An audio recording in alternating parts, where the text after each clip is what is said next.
প্রায় মুফাসসিরি তাত্তাকুন দ্বারা কি কাকে ভয় পাবো তার অর্থ করেছেন ফিরাকাত দল্লাহ, ভ্রান্ত দল সমূহ থেকে দূরে থাকো। আর যেটা রাসূল সাল্লাল্লাহু আলাইহি ওয়াসাল্লাম নিজে বুঝালেন এবং আয়াত যেটা বোঝা যাচ্ছে তার দ্বারা এটাই অর্থ, যারা দিকভ্রান্ত পথভ্রষ্ট রাসূল সাল্লাল্লাহু আলাইহি ওয়াসাল্লাম এবং সাহাবায়ে কেরামের রুটের উপরে নেই, তাদের থেকে কী করতে হবে? ভয় করতে হবে। তাদের থেকে আমাদের পরহেজ করতে হবে, বিরত থাকতে হবে, তাদের আশেপাশে যাওয়া যাবে না। কিন্তু সহিহ মুসলিমের প্রথম খণ্ডের 84 পৃষ্ঠা একটা হাদিস বর্ণিত হয়েছে। মুহাম্মদ রাসূলুল্লাহ সাল্লাল্লাহু আলাইহি ওয়াসাল্লাম বলছেন, বাদাল ইসলামু গরিবা ওয়া সায়াউদু কামা বাদা। ইসলামের সূচনা হয়েছিল অপরিচিত অল্প সংখ্যক কিছু মানুষের মাধ্যমে। ওয়া সায়াউদু কামা বাদা, ইসলাম আবার ওই অল্প সংখ্যক গুটি কয়েক মানুষের মধ্যে সীমাবদ্ধ হয়ে যাবে। যতদিন যাবে তত এই সংখ্যা কমবে না বাড়বে? কমবে, বোঝা যাচ্ছে কমবে। ইসলাম আবার ওই কয়েক সংখ্যক মানুষের মধ্যে চলে যাবে। সবাই এই ইসলামকে মানবে না।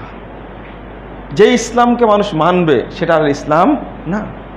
সহিহ বুখারীর হাদিস, যেটা আপনারা একাধিকবার শুনেছেন, রাসূল সাল্লাল্লাহু আলাইহি ওয়াসাল্লাম বলছেন 1049 পৃষ্ঠা দ্বিতীয় খণ্ডের মধ্যে এসেছে, ইস্তান্নুনা বিগাইরি সুন্নতি, তারা সুন্নাত আমল করবে দেখে মনে হবে কিন্তু সুন্নাত কিন্তু আমার সুন্নাত না। ওয়া ইয়াহতাদুনা বিগাইরি হাদিয়াতি, তারা দেখে মনে হবে সঠিক পথে আছে, সাহাবীরা ওই পথ কিন্তু আমার পথ না। কিভাবে চিনবেন? ওখানেও সুন্নাতের কথা আছে, হিদায়াতের কথা বলা হচ্ছে। ইহতাদুন, তারা মনে হবে দেখতে সঠিক পথে চলছে, বিগাইরি হিদায়াতি, কিন্তু ওই পথটা কিন্তু আমার পথ না। ওয়াস্তান্নুনা বিগাইরি সুন্নতি, তারা মনে হবে সুন্নাত মানছে কিন্তু তারা কিন্তু আমার সুন্নাত মানে না। এটা তো রাসূল সাল্লাল্লাহু আলাইহি ওয়াসাল্লামের বক্তব্য। চিনা বড় মুশকিল, বড়ই কঠিন। তো যে ইসলাম আমি আপনি মানব, সেই ইসলামটা কোনটা?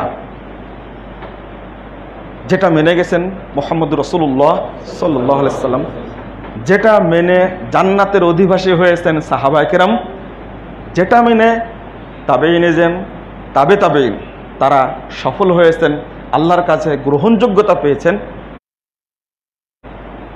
আমাদেরকে মানতে হবে তাদের পথটা। ওই ইসলামটা আমাদেরকে খুঁজে বের করতে হবে, তারপরে মানতে হবে। মনে হলো যে আবার অল্প সংখ্যক মানুষের মধ্যে দিনটা চলে যাবে, আমি কিভাবে বুঝবো?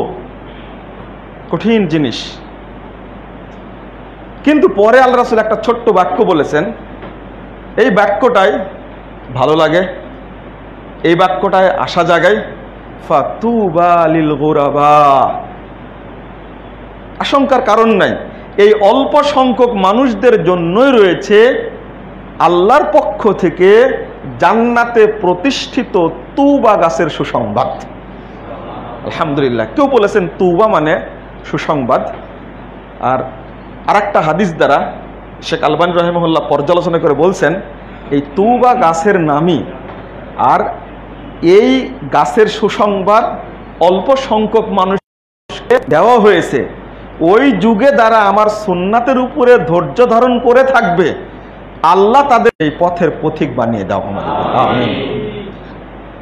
আমরা তো জান্নাত চাই, কবির ভাষা, অন্য কিছুই চাই না।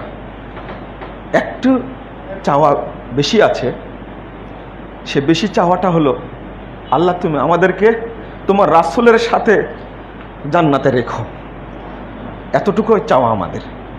আল্লাহ তুমি কবুল করো। আল্লাহুম্মা আমিন।